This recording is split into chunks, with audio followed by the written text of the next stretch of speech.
Cross piece തയ്ച്ചതിന് ശേഷം സ്റ്റിച്ചിൽ തട്ടാത്ത വിധത്തിൽ ക്രോസായിട്ട് ചെറുതായി കട്ട് ചെയ്ത് കൊടുത്തതിന് ശേഷം മേൽ സ്റ്റിച്ച് ഒന്ന് കൊടുക്കാം. മേൽ സ്റ്റിച്ച് അടിച്ചതിന് ശേഷം നമുക്ക് ഫ്രണ്ട് പാർട്ടും ബാക്ക് പാർട്ടും വെച്ചിട്ട് ജോയിൻ്റ് ചെയ്തെടുക്കാം കേട്ടോ. ജോയിൻ്റ് ചെയ്യുമ്പോൾ ക്രോസ് പീസ് ഇങ്ങനെ വരത്തക്ക വിധത്തിൽ വെച്ചിട്ട് സ്റ്റിച്ച് ചെയ്തെടുക്കാം.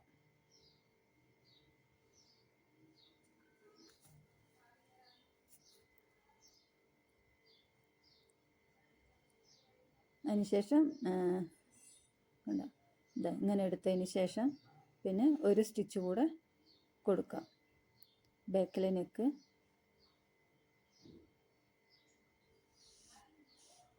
ഒരു സ്റ്റിച്ച് കൂടെ ചെയ്തതിന് ശേഷം നമുക്ക്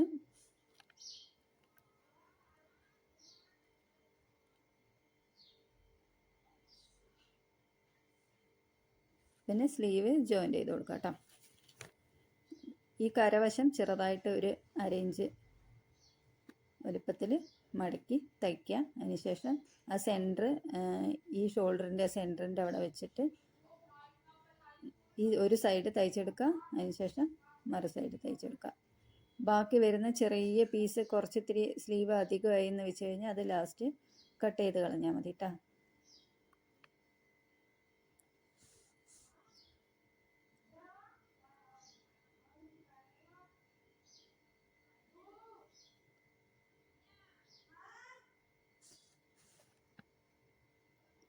സ്ലീവ് ജോയിൻ്റ് ചെയ്തതിന് ശേഷം എത്രയാണ് സ്ലീവിൻ്റെ വിഡ്ത്ത് എത്രയാണ് ഉള്ളതെന്ന് വെച്ച് കഴിഞ്ഞാൽ ഞാനിപ്പോൾ 6 നേരത്തെ അടയാളപ്പെടുത്തിയിട്ടുണ്ടായിരുന്നത്.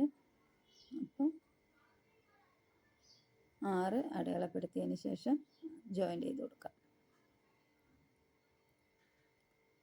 മാർക്ക് ചെയ്തിട്ട് ജോയിൻ്റ് ചെയ്ത് കൊടുക്കാം.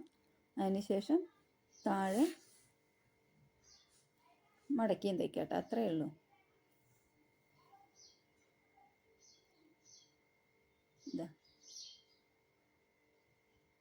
താഴെ ചെറുതായി ഒന്ന് മടക്കാം. 2 മടക്ക് ഇങ്ങനെ മടക്കിയതിന് ശേഷം താഴെ സ്റ്റിച്ച് ചെയ്ത് കൊടുക്കാം. ഈസി ആയിട്ട് എല്ലാവർക്കും ചെയ്യാൻ പറ്റിയ ഒരു നൈറ്റിയാണ് കേട്ടോ. സിമ്പിളായിട്ട് തയ്ക്കാം.